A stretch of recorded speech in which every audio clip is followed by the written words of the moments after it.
How to develop games on the Oculus Quest 2.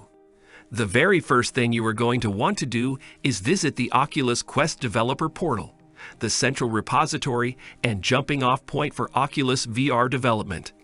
You are also eventually going to have to register to get your developer keys, which are required to deploy your completed game onto a headset. Now let's look at some of the options available for Quest 2 game development. Native development. Oculus release a set of low-level C++ development tools for creating your own game or application, basically from scratch. Native development is ultimately Android NDK development and requires Android Studio to be installed, as well as the Oculus Mobile SDK. There are a number of C++ code samples to get you started. Only take this option if you are an experienced coder and want to work at a very low level. Unity Game Engine. The Unity game engine is perhaps the most commonly used game engine for VR development today. The Quest 2 is fully supported, and you get a huge amount of starter content and tutorials to get you going. Oculus have getting started with Unity. Unreal Engine. After the Unity game engine, Unreal is probably the next most commonly used game engines for VR development. Like Unity, Oculus have getting started materials for Unreal Engine available as well. If you are having trouble deciding between Unreal and Unity. Godot Engine. The open-source Godot game engine is another option for Oculus Quest development.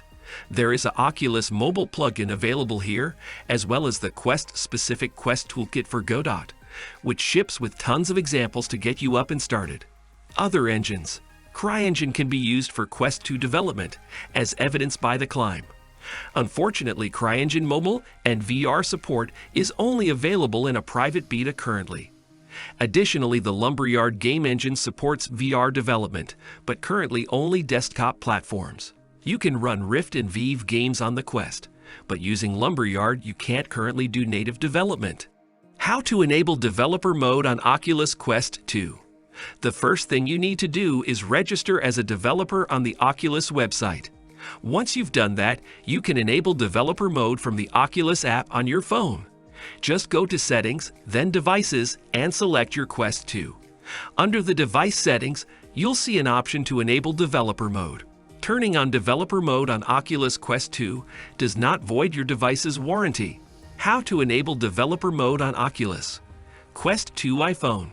Enable developer mode. Before you can do any side loading, you'll need to enable developer mode on your Oculus account and your Quest. Then register as a developer.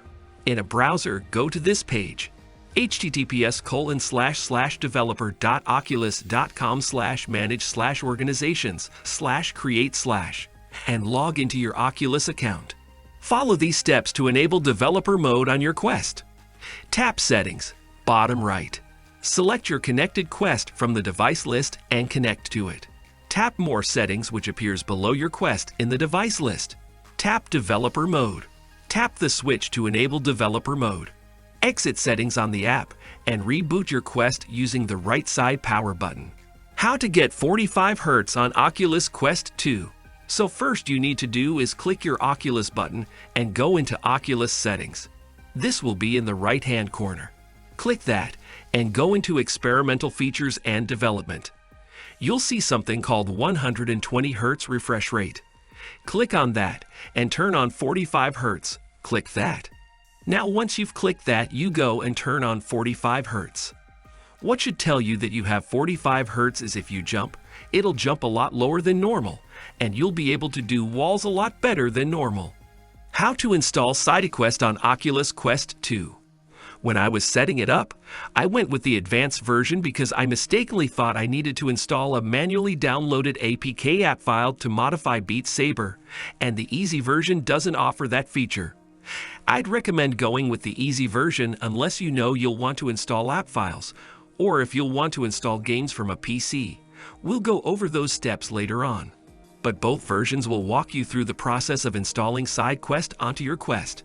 If you're fine with just managing your library on your headset, the easy version is the simplest way to get to that point. After downloading and installing it, open the SideQuest app. Both versions include setup instructions for installing SideQuest onto your headset, and those instructions may be more up to date if the process changes. That's all for today's video. If you know anything more about developing games on the Oculus Quest 2, then you can share your thoughts in the comments section. Subscribe our channel for more technology-related videos. Thank you.